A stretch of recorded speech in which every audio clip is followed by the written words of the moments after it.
morning, everybody. Listen, welcome to the Go Moment. It's been a while, but I'm back.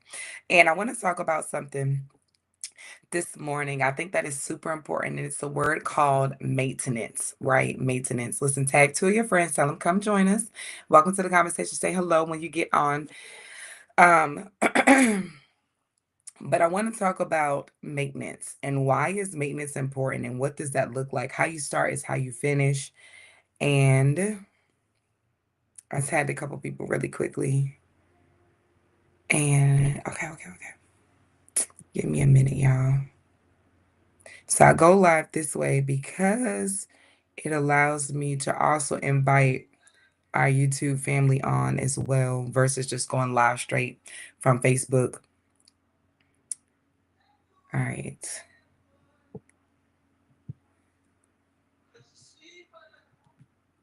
So I want to talk about a subject I think that's going to help us all the way around, not just people that are in coaching, starting businesses, ministries, that type of thing, but I feel like it's a topic that's going to help us all the way around.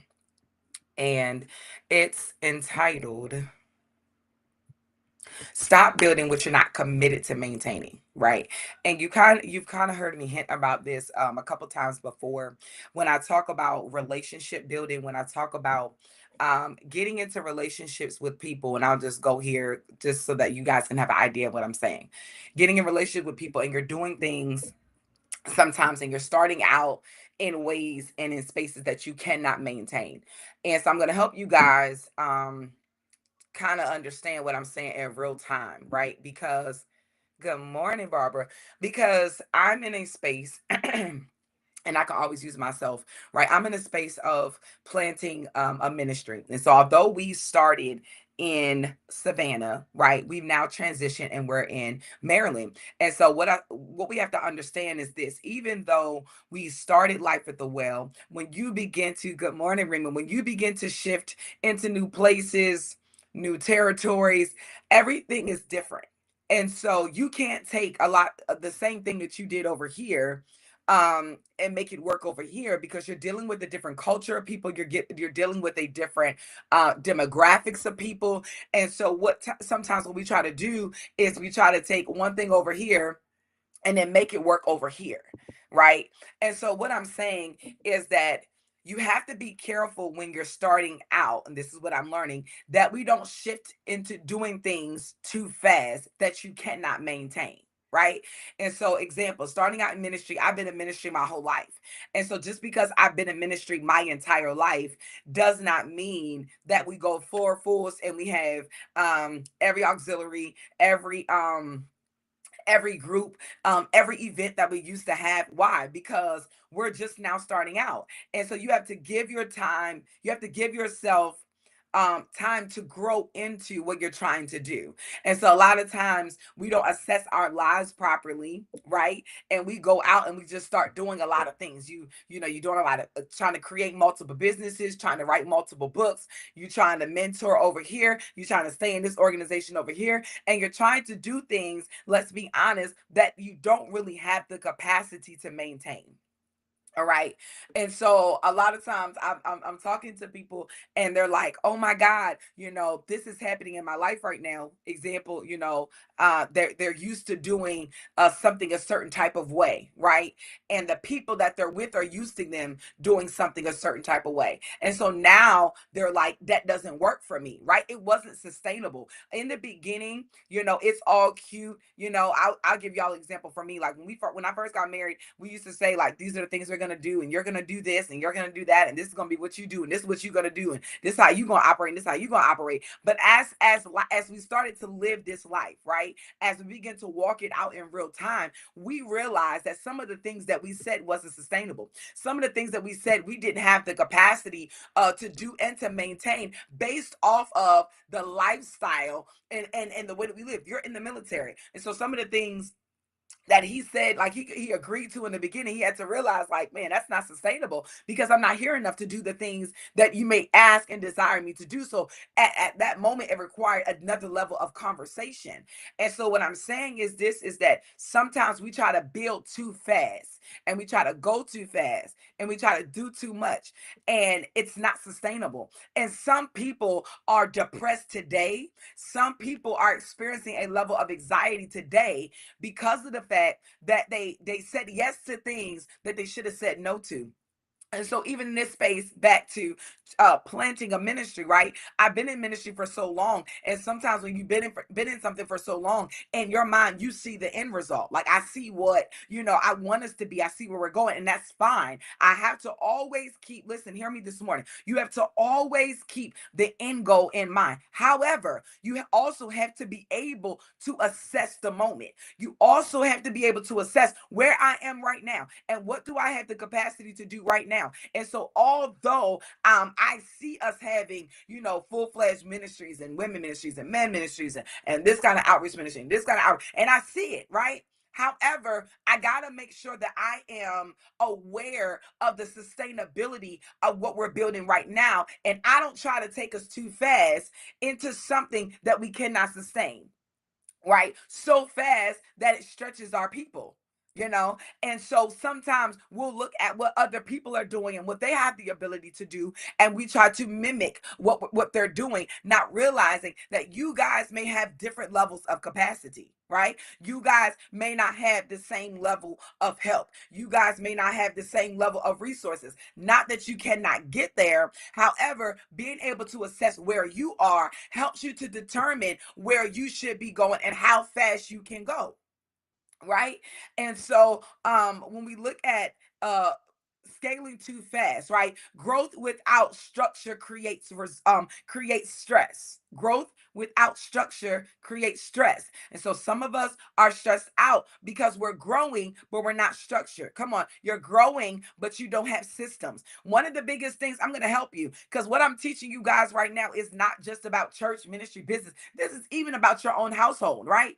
Because even as you grow, right, as you have more children, it increases your level of capacity, right? But growth without structure and systems creates stress. So women, ladies, men, men and women, right? Spouses, marriages, if you do not have systems for your growth in your family, right? Some of you are stressed out today because you don't have a system for your home, right? Your children don't have bedtimes. You don't have a cooking schedule. You don't have a meal prep schedule. You don't have something that says that when we do this, this is what we're going to do. You don't have you don't have a budget, right? And so if you don't have a system, right, or a structure for your growth, it's going to create stress. That's what I'm saying. What I'm teaching y'all, it ain't just for businesses, it's for everyday life. And to some people, they're like, ooh, that's a little extreme, but it's not though. Because anything that you want to sustain, you have to have a plan. So yes, God gave you those children. Yes, you birthed out those children, but having those children and having a family still requires a level of stress. And we laugh at families that have boards all over their house. We laugh at families that have these calendars for their homes. And we laugh at them. We're like, oh, they just do too much. And da da da. However, but they have a system that works for their home. They have a structure that says when we do what, and after we do this, right? To keep, so that to make sure that we are intentional about our house being stress free, so that we are intentional about our house functioning right without chaos. So growth without systems and structure is stress, right? So even as we're scaling our businesses, right? More clients means more systems. If you don't, this is the thing that people struggle with when it pertains to going viral, right? Because you go viral, but if you don't have systems that help you to maintain viral moments, you lose all of those clients. If you don't have the systems and even the content that follows up with viral moments, you will lose all of those people. This is what happens even when people go viral for things they don't want to go viral for. right? Now you're known for something that people are expecting you to do. However, that's not what you expect. So this is why I say that I'm cool with doing different reels, right? That are like that are catching, that are trending. But here's the thing. I don't want to be known for dancing. I don't want to be known for doing certain things. And so because I don't want to be known and I don't want to have to maintain that type of audience, I don't do it. I continue to do the things that I want to be known for. I continue to create the content that I want to be known for because viral moments, after the viral moment, what do? Right? How do you sustain after going viral? Churches that go viral, it's cool. Oh, now you got people that are flooding, but do you have systems and structure to contain that maintain viral moments? All right.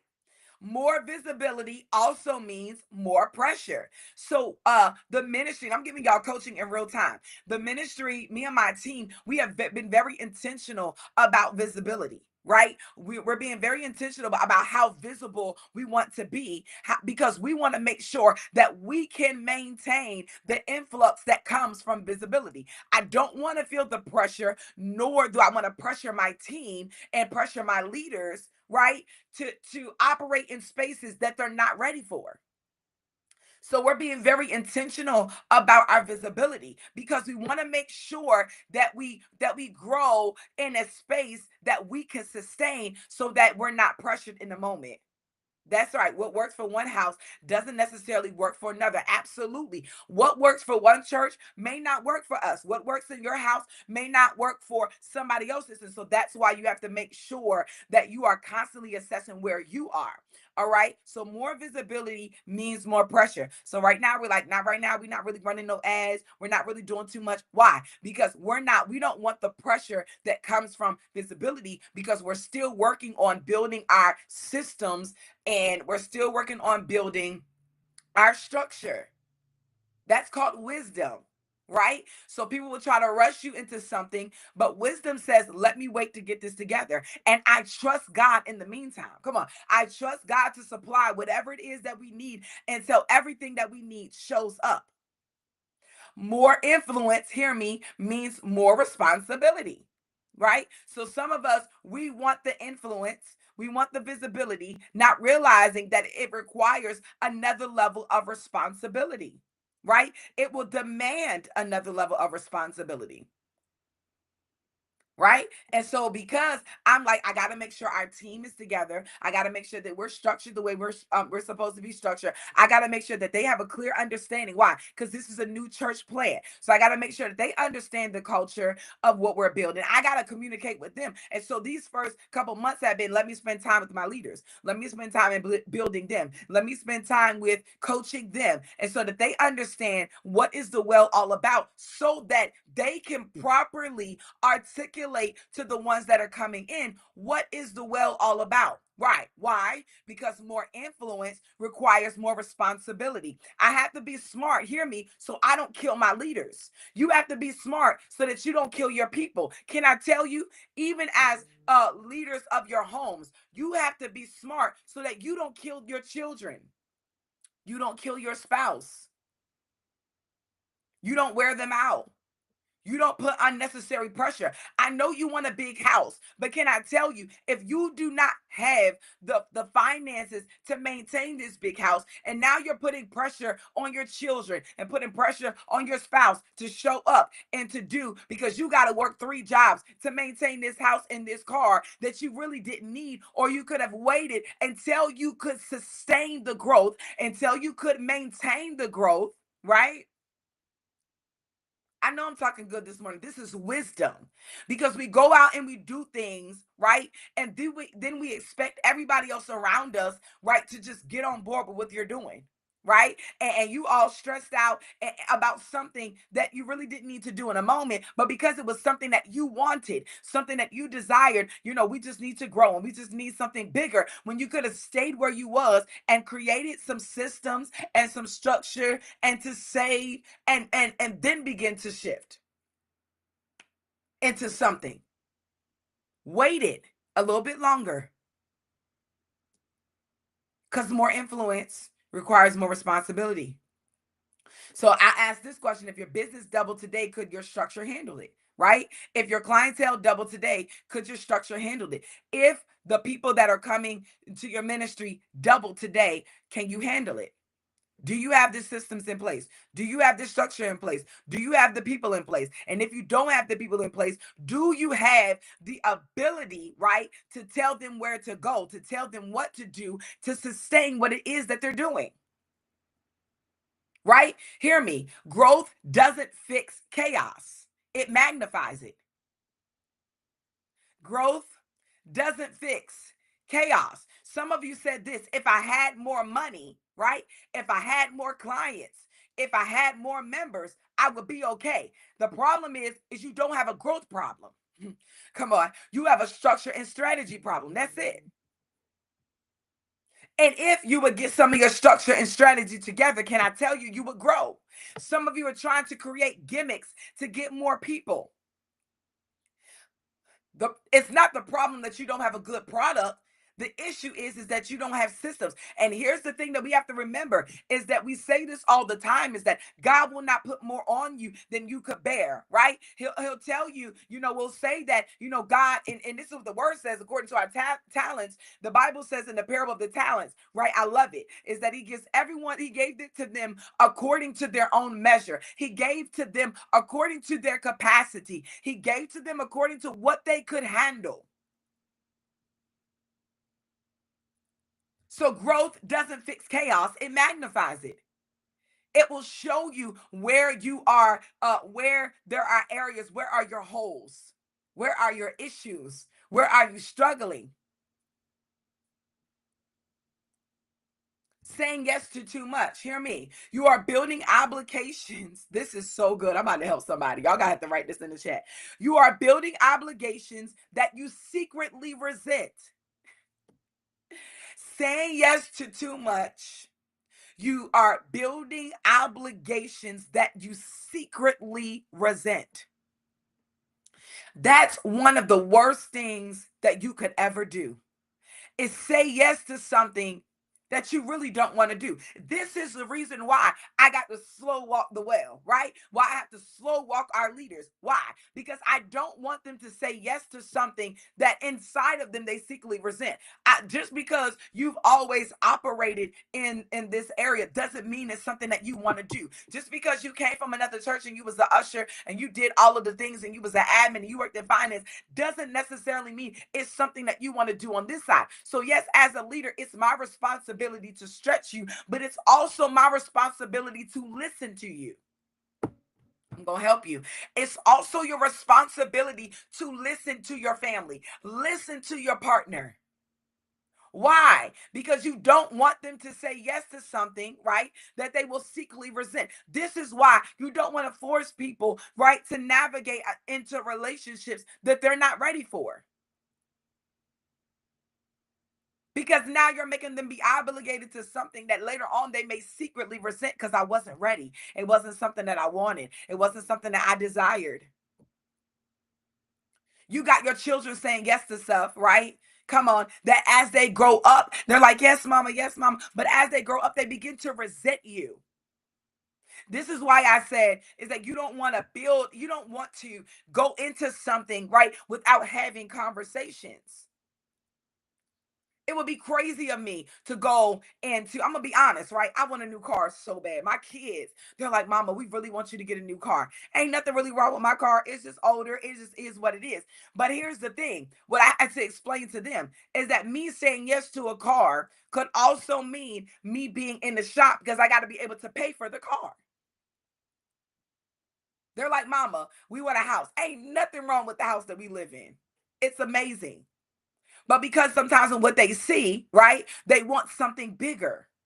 When ain't nothing wrong with what you're in. And me saying yes, right, to this obligation later on, hear me, this, I don't know why I'm here, could create resentment in them. Let me tell you why.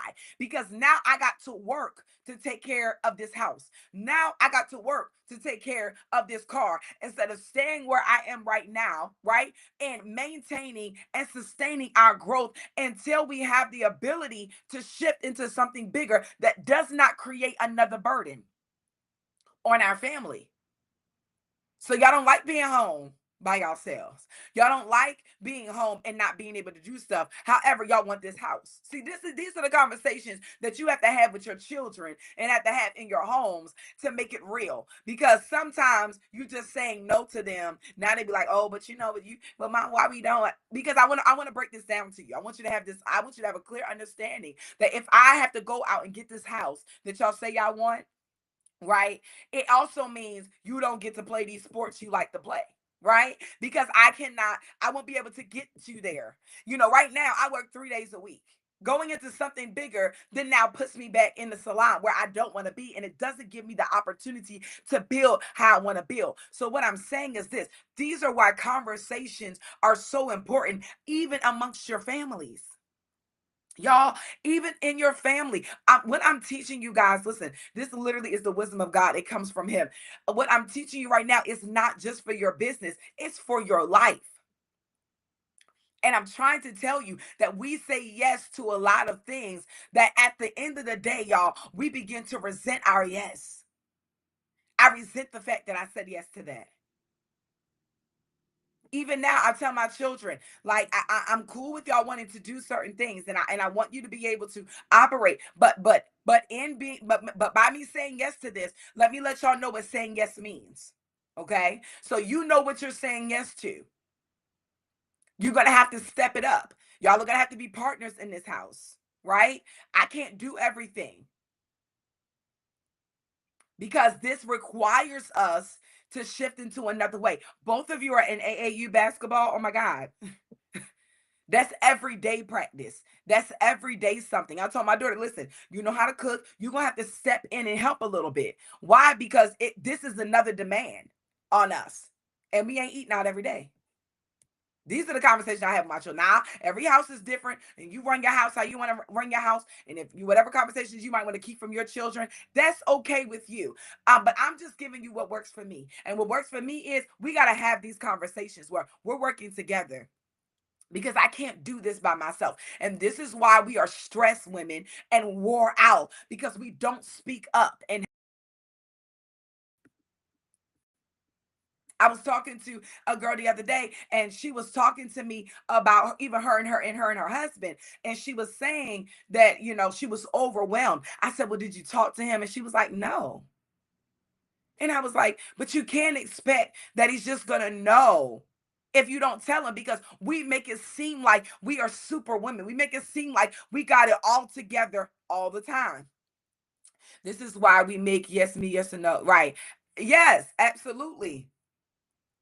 So these are things that we don't normally have the conversations about, but it goes beyond, because how you do one thing is how you do all things. That's what we say, right? If you do it at home, then you become, if you're a yes person at home, you become a yes person on your business, right? You become a yes person on your job. You become a yes person in ministry. And let me tell you something. I am that leader. I'm going to ask all of the questions. Why? Because I don't want you to just say yes to something that you done. Like even now, we've done things for a long time, and I'm gonna give y'all an example. We've done things for such a long time that we're just used to doing, right? So, like, if we want to get baptized, cool. All right, let's just baptize them. And this is just a small example. But the thing is that if you don't know why you're getting baptized, why would I baptize you? Right? Not because you just had this experience, but you have to have a clear understanding of why you do what you do. Right. Why? So that you don't hear me. This is so good to my soul. So that you don't resent your yes later. What is saying yes to taking on this position? Yes, you're going to be a leader in church, but can I give you some context and some clarity about what that's really going to look like? What are the requirements? I remember at the age of like 25, 26, and someone saying, "Hey, I want you to be an elder." And I said, "Absolutely no." There are some people that will run to that. Like, oh yeah, they want me to be a leader. Oh yeah, I'm running to that. I'm like, no, because I understand what comes with the responsibility, right? The influence that comes with being an elder. And I was like, I'm not ready. I can't do that. I can't say yes to that, because I know that I will resent my yes later because I wasn't ready. I wasn't prepared, because I understand that as an elder, I become more visible, right? And visibility means more pressure. They're going to expect more out of me, and I don't have more to give. So I thank you for seeing it in me, right? However, I have to decline because I know myself. So what I'm saying is that this is that a lot of times we want to grow in ways that we're not ready for. And this is just life in general. Period. Things that we're not disciplined for, right? I haven't disciplined myself. Come on, and my finances enough to shift into this place. I haven't disciplined myself, right? In my word enough to shift into this. So I want to be able to maintain the thing that I desire. But maintenance, right? It's going to look different for everybody. Capacity looks different for everybody. And so this is what I used to always say, and even in the dating space, right? Is that don't start something that you're not willing to finish. If you know you're not talking on the phone every day, don't call them people every day, because it ain't something that you know that's sustainable for you. And when you get tired and when you get exhausted, right? Then you want to be like, oh, well, and then it comes out, well, this is how I am. That's right, Derek. Discipline myself, discipline. Absolutely. But we start things that we cannot maintain. I remember I was talking to a girl and she got married. And so at the beginning, of their dating space, it started out, I need a little money here. I need help with this here, helping pay the bills and help do this. So it came to be like 3 or 4 years down the road of her doing this. And she was like, I'm tired. I don't want to do this no more. I said, but this is what you started, because this is what you accepted. And so now you think it's going to be an automatic something that's supposed to turn over, and now he's going to take over everything. It's crazy. It's not sustainable, y'all, because this is what you started. So how you start is how you finish. And if it's not something that you can maintain, stop saying yes to it. In the beginning, you spending money, you doing all this, but you understand you also want a budget. Do what you can maintain. And if they can't handle it going at your pace and at your level, then they're not the one for you. Period. Even in business, I learned early on about how accessible I need to make myself. Because although my assignment requires me, hear me, to show up, my assignment requires me to show up, but my introverted nature begins to be overwhelmed sometimes. And so I'm learning, even in this space, about accessibility. Even now, it's not the fact that in pastoring we don't want to talk to people. It's not sustainable for everybody to have your phone number. It's just not sustainable for everybody to have access to you. It's just not, because we will be exhausted and worn out. And especially for us that work other jobs. I still work a full-time job. It's not sustainable for me to work a full-time job and then to think that, and right now we're small, right? So I would say about 45 people, right? Roughly, maybe 35 to 45 people. That's just in the building. All right. I can't even talk about the people that I pastor online, right? Because y'all be inboxing me and I love it. Listen, this is not a complaint, right? I love what I do. God has graced me to do it, but I also have to pace myself. I'm going to help y'all this morning. I promise you. You have to pace yourself. Sometimes it's like, I can get to you right away. Sometimes it's like, give me a couple days, right? But the reality is that it's not sustainable for everybody to have access to you. It's not sustainable for everybody to be able to just get to you when they want to. As much as in pastoring, I know pastors would be like, I wish I could touch everybody, but it's not sustainable. Now, once I may be not working full time, I may be able to then what? Increase my capacity. Why? Because I released something off of my plate. But I told my team the other day, I'm ready to relinquish some of my duties.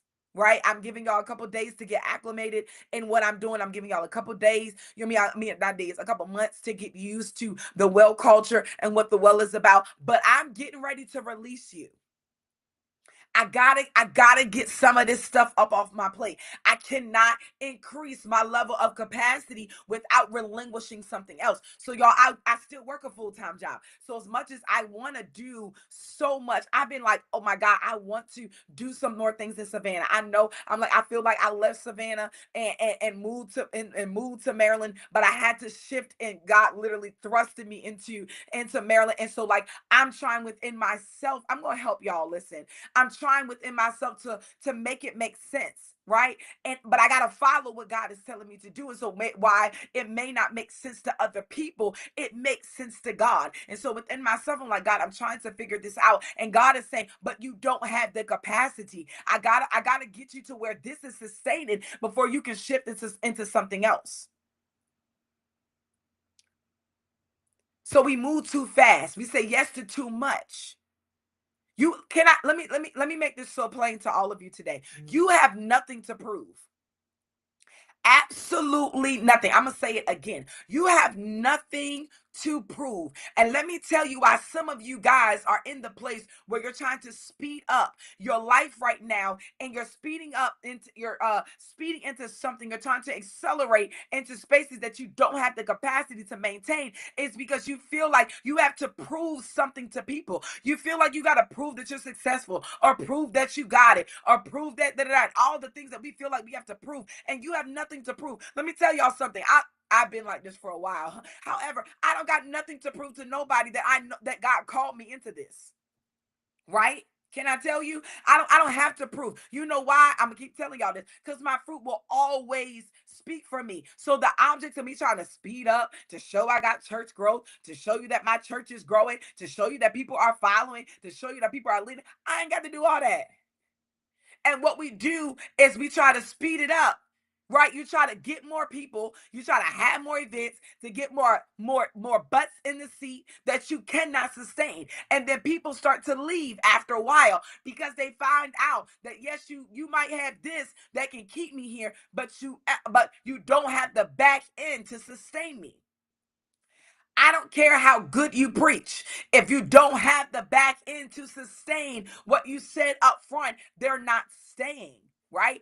I don't care how good your product is. If you don't have the back end of the and and maintain your clientele, they are not staying. I listen, I'm just telling you from what I know. So I'm not rushing. I'm giving y'all real on the spot coaching of what I've been learning. I'm not rushing ministry. I'm not rushing planting. I'm not rushing again because I ain't got nothing to prove. Can I tell you? Also, because this church don't belong to me. It belongs to God. He just has trusted me because he needs a physical body to operate, but this don't belong to me. So I'm going at the pace of God. I'm going how he has orchestrated. I'm following his lead. And in the moments where y'all see acceleration, I want you to understand that the acceleration, it came from God. It's the same thing with your business. This thing belongs to God. Every day I walk in my salon, I say, God, this is yours. And because this is yours, you're going to pay for it. When I walk in my home, when I look at my children, I say, Father, all of these things belong to you. They don't belong to me. You have entrusted me with them. And I will allow it to go at the pace that you have designed for it to go. And because it belongs to you, you're going to take care of it, which also means this is that I don't say yes to things I feel the Holy Ghost. I don't say yes to things that may cost me what God is trying to grow in me. Let me give you this in real time. I remember a point in time when I was shifting and helping people in ministry, right? And here's the thing. I still work full time and I am an entrepreneur. So when I don't work, I don't get paid. Hear me. I don't work, I don't get paid. I'm getting ready to help somebody this morning. And people were asking me to come and I was going on my own dime. right? I'm saying yes to things that secretly I resent today. Why? Woo! Because it costs me something. It costs me time with my children. It costs me money in my bank account. I'm struggling in my finances because I said yes to things. I said yes to people that I now secretly resent. I'm going to help you. Why? Because I did not have the capacity. I did not have the charity to give. And so God is like, I gave you this business. Why? So that you could sustain and take care of your family. Not for you, come on, to say things out, yes to things that are outside of what I've told you to do. Every good thing is not a God thing. Because hear me, when I say yes to things that God tells me to say yes to, can I tell you that provision meets me there? Every time. But when I say yes to things that God didn't tell me to say yes to, sometimes I could put myself in a bind that now I'm struggling while you out living. You can pay somebody $2,000 to come and preach, right? And you up their value, but you'll give me a $250 check. It's not about the money. However, I had to be mindful. I'm trying to help you. I had to be mindful that I would leave my job 2 days on a Friday and a Saturday to go preach at your conference, right? Meanwhile, my bills are lacking. Meanwhile, I'm going to help you. My bills are lacking because I just want to help you. And this is why I tell y'all that sometimes I just want to help you gets us in trouble. It gets us in trouble, y'all. This I just want to help people puts us in binds that we will resent later. We say yes to things that we do not have the capacity to say yes to. Yes, it looks good. I'm going to help you today. It looks good being on a flyer. It looks amazing being on a flyer. And not that I did it to be on a flyer, but I did it because my sis need help. My bruh need help. Oh, whatever you need me to do, I'm going to do it. I'm going to show up. I'm going to be there. But at what cost? Some of y'all, it will cost you your family. I remember one time when I was married and my ex-husband made enough money to sustain all of the things. Let's be clear. And I remember there were people that would reach out and they would want their hair on a Sunday and they would want their hair done on these different days. And he would look at me and be like, you don't need that money, right? And it wasn't in a cocky place. He was just letting me know that why are you chasing money? I'm gonna help y'all today. Why are you chasing money when you don't have to? It's okay because I was afraid that I was gonna miss out on a client. I was afraid to tell them no, right? Because if I tell them no, then maybe they would not want to come back to me. But the reality is that I didn't know in that moment about setting boundaries. Ooh, I'm going to help y'all today. I got to go. About setting boundaries. So he was like, what is you doing that for? You don't have to. And not cocky as if he didn't want me to grow. It was in a sense of work on the days that you said you were going to work. Why are you working on a Sunday when you don't necessarily have to work on a Sunday? Or are you working on a Sunday because you went and purchased something and now you got to maintain it? Ooh. Are you working on a Sunday because you're trying to grow into something that's really not even sustainable right now? That's it, boundaries. We struggle. And so as much as when I do a lot of my coaching, right? I want us to be able to dive into the all the beautiful things. This is where I start. And this is what makes my coaching a lot different, which is why it's not for everybody. Right? My coaching, I'm gonna be honest, it's not for everybody. You know why? Because I gotta get to the root of some things, right? Jania, she just came out of my 8-week vision lab, right? And here's the thing: I gotta get down to the root, because if I don't get down to the root, everything that you build off of this will not be sustainable. If I don't help you understand why you don't know how to set boundaries, you will get in your business and you will allow your people to run your business. I told myself years ago, I said, I will not be a slave to my chair. I'm a stylist. I won't become a slave to this chair. I will not become a slave to my clients where my clients run me. That's not how this works. And what happens is you get into business, and this is why they talk about stylists, right? They say we make money like drug dealers because we do. It's easy money, but can I tell you, it's also easy to lose. Y'all know I tell them myself all the time because I don't care, because transparency helps people.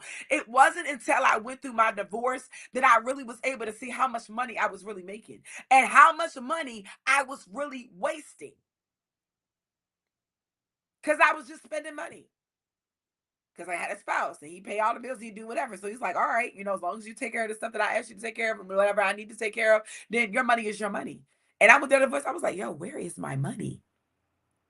Where is it? I had to repent. And it's been times even after that moment that I've had to repent. God, I'm sorry for not being a good steward over my finances. Even when I started a couple of years ago, when I was helping people and traveling, doing whatever, and got myself in another financial bind, I said, oh God, here I am again. Not because I want to be, but because sometimes my heart, this is so good. Sometimes my heart speaks too fast. My heart will speak before I'm able to count up the calls. Somebody dropped that in the chat. My heart will speak before I count up the calls. I love people so much that I will just go above and beyond, but I didn't count up the cost. I didn't think about what it would cost me mentally, physically, emotionally before I said yes to this. My heart spoke too soon.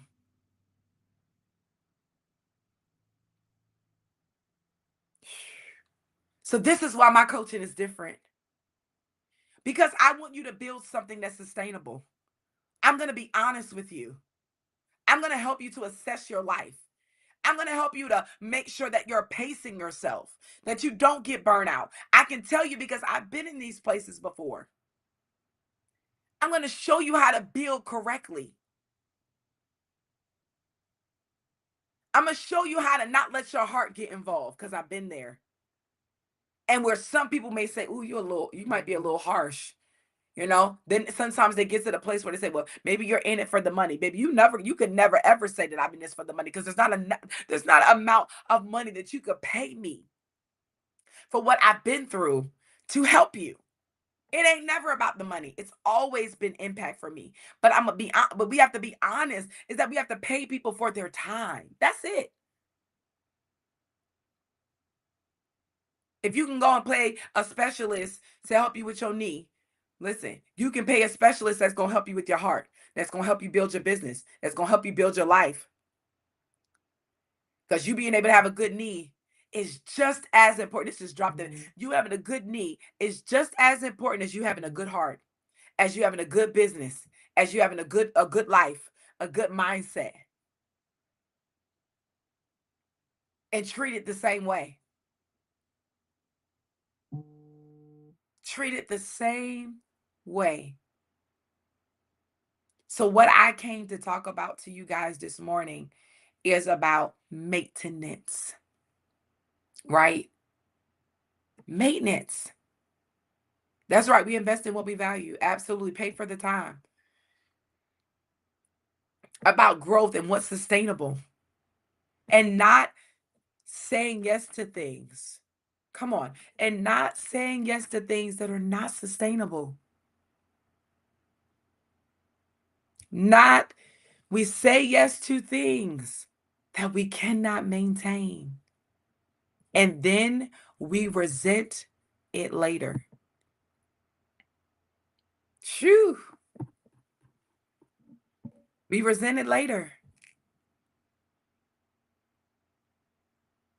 But this is why I say, listen, y'all, I want us to be well in every area, right? And I could talk about the spiritual things, and we're gonna pray, we're gonna preach, we're gonna prophesy, we're gonna do all that. But this is the practical stuff right here.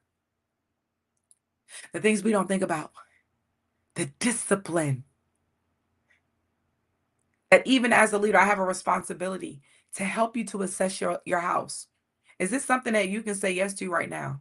And let me tell y'all, even when people come to me to work in my salon and I know they're married, I always tell them, go back and have a conversation with your spouse. Y'all need to talk this out and make sure this is something that y'all can do. Make sure this is something that y'all can handle. Make sure this is something that's in your budget, because when you don't have clients, you still got to pay this rent.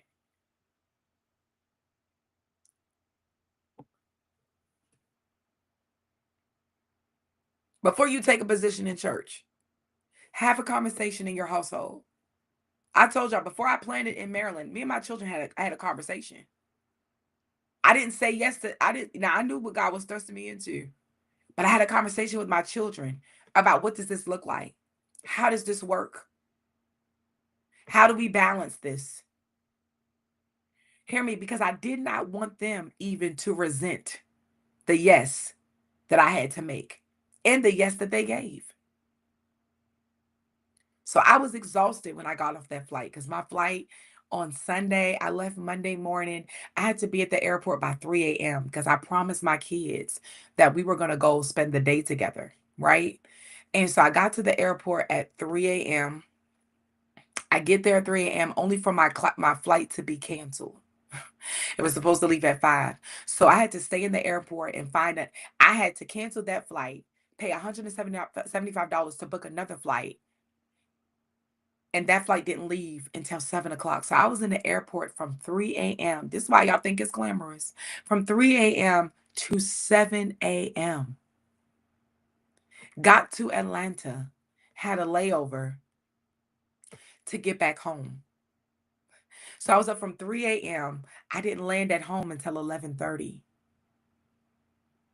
But I promised my kids, and even my daughter, she was like, Mommy, why did you do that? Why did you pay $175? I said, because I promised you guys that I was going to take y'all out. And I got a hold to my promise. And I was exhausted. I slept in the airport. I slept on both the flights. I was nodding and everything.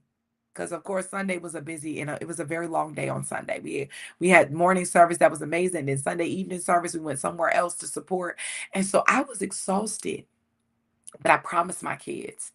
And I wanted to make sure, hear me, this is a sacrifice that we make. I had to make sure that my kids didn't resent their yes. So I was tired and I went to the movies and I took them to dinner and wherever else they wanted to go, because I had to make that sacrifice. So what I'm saying is that we have to be mindful of what we say yes to make sure that we have the capacity to maintain it. The capacity to maintain it. And let me tell y'all, and when it's time to release things off of your plate, you have to be willing to release it.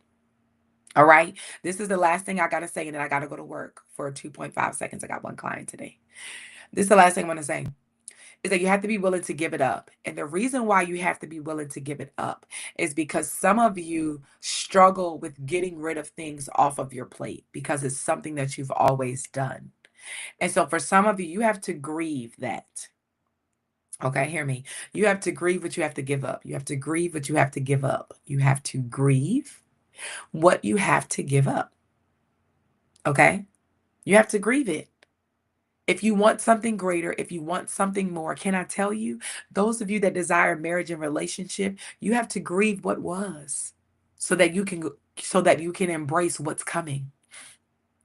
Come on. You have to grieve what that was so that you can embrace what is coming. Okay. I love y'all so much. I got to go to work. Those of you that are interested, I do have a vision lab that is starting on March the 8th, I believe.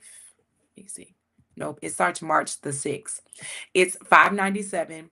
It comes out to be 5 in-person classes and um 3 hybrid classes. So that kind of breaks up our time together. That gives you time to work on your assignments. It's $597. You can break it down into $199 a month. And so for those of you that are interested in joining the Vision Lab, if you text this number, you can text Vision. Actually, that is a number you can text at any moment, anytime.